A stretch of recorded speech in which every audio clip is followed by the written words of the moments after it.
2017 سے کامیابی کے بعد ملتان کے سلطان ہم بات کریں گے مخدوم زین حسین قریشی صاحب سے، پورے پاکستان کی نظریں آپ کے حلقے پہ تھی، اس کے بارے میں کیا کہیں گے؟ بسم اللہ الرحمن الرحیم۔ سب سے پہلے تو اللہ تعالیٰ کا شکر ادا کرتے ہیں، اللہ تعالیٰ کے بعد پی 217 کے عوام کا شکریہ ادا کرتے ہیں کہ انہوں نے اس امپورٹڈ حکومت کو ریجیکٹ کیا اور حق اور سچ کی یہاں پر جیت ہوئی۔ آپ کے علم میں ہے کہ حکومت اور حکومتی اہلکاروں نے ضابطہ اخلاق کی دھجیاں اڑائیں۔ یہاں پر آپ نے دیکھا کہ فیصل آباد سے حکومتی اہلکار جو ہیں وہ ڈیڑھ مہینہ انہوں نے ملتان میں پڑاؤ کیا، انہوں نے آ کر یہاں پر کیمپین کی، انہوں نے اس کیمپین کے ماحول کو خراب کیا، جس قسم کی گفتگو اور تقاریر کی اس سے لوگوں کو اشتعال میں لائے، اور پولنگ ڈے کے اوپر انہوں نے بزور بازو پولنگ اسٹیشنوں میں گھسنے کی کوشش کی۔ اسی طریقے سے حکومتی امیدوار کے والد نے بھی پولنگ اسٹیشنوں میں گئے جہاں کہ وہ ان کو نہیں جانا چاہیے تھا، ضابطہ اخلاق کی خلاف ورزی تھی۔ علی حیدر گیلانی جو ہیں جو کہ سٹنگ وزیر تھے حکومت کے، اور ان کو نہیں تھی اجازت کیمپین کرنے کی، اوپر وفاق میں تو انہوں نے اپنے وزیروں کو جو ہے استعفے دلوائے کیمپین کرانے کے لیے، اور یہاں پہ علی حیدر وزیر بن کر پروٹوکول کے ساتھ پورے حلقے کے اندر دورے کرتے پھیرے تھے۔ اسی طریقے سے انہوں نے صنعت کاروں کو اور جو بڑی بڑی ملیں ہیں اس حلقے کے اندر ان کے مالکان کو یرغمال بنایا، ان کے امپلائیز کو اپنی ملوں میں اتوار والے دن بند رکھا، ان کے شناختی کارڈ ان سے چھینے گئے، اور انہوں نے کیرلی میڈیا پہ آ کے کہا کہ ہم بلے کو ووٹ دینا چاہتے ہیں، ہم تحریک انصاف کو ووٹ دینا چاہتے ہیں، تو ان کو ملوں میں بند کیا گیا۔ یہ کسی بھی قسم کا قانون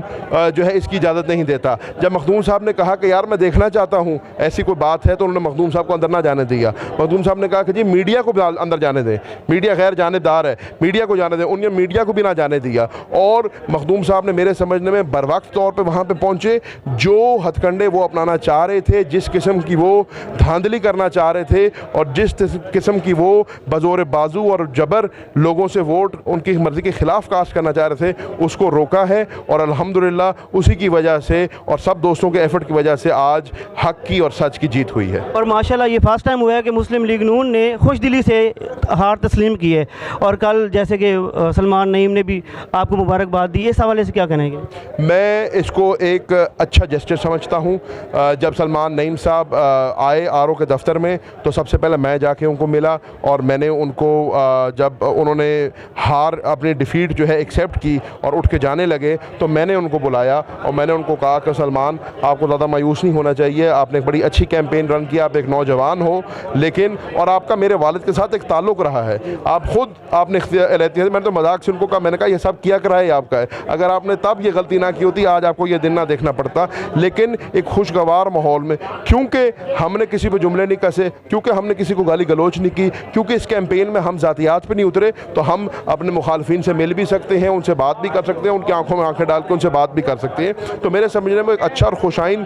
جیسچر تھا، اور سیاست ہوتی ہے، مخالفت ہوتی ہے، لیکن مخالفت میں ذاتیات پر جانے کی ضرورت نہیں ہے۔ آپ وزارت کے بعد اس ملتان کے لیے کیا پیکیج دیں گے؟ ابھی تو یہ کہنا بڑا قبل از وقت ہے، پہلے تو دیکھیں کہ ہوتا کیا ہے، حکومت کے ساتھ کیا ہوتا ہے، پاکستان تحریک انصاف کی حکومت بنتی ہے، ہمارے چیئرمین کیا فیصلہ کرتے ہیں، جو بھی وہ فیصلہ کریں گے اسی کی روشنی میں یہ سارے کام ہوں گے۔ لیکن میں نے اور میرے خاندان نے ہمیشہ اس شہر کی خدمت کی ہے، ہمیشہ اس شہر کی خدمت کرتے ہوئے ہمیں لوگوں نے ووٹ دیا ہے اور یہاں سے بار بار الیکٹ کیا ہے۔ آج میری یہ چوتھی نسل ہے، میرے پردادا اسی شہر سے اسمبلی کا ممبر رہے، میرے دادا اسمبلی کا ممبر رہے، میرے والد لاتعداد مرتبہ ممبر رہے، الحمدللہ مجھے اب 2 دفعہ اس حلقے کی اور شہر کی عوام نے الیکٹ کیا ہے۔ تو عوام کی خدمت کا جذبہ لے کے آئے ہیں، عوام کی خدمت کے جذبے سے کام کرتے ہیں، اور آئندہ بھی عوام کی خدمت کریں گے۔ اور آپ کے اس جلسے میں ماشاءاللہ ارشد راہی نے ترانہ گایا، بہت وائرل ہوا، اس کے بارے میں کیا کہیں گے؟ ارشد نے ایک بہت اچھا ترانہ گایا، اور میں اگر آپ میرے سے پوچھو کہ کوئی ایک چیز کیا تھی جس نے اس پوری کیمپین کا ماحول بنایا، تو میں کہوں گا وہ ارشد راہی کا گانا تھا، اور وہ گانا بڑا مشہور ہوا، لوگوں نے بڑا پسند کیا، اور میں ارشد کا شکریہ ادا کرنا چاہتا ہوں۔ بہت شکریہ سر، تھینک یو۔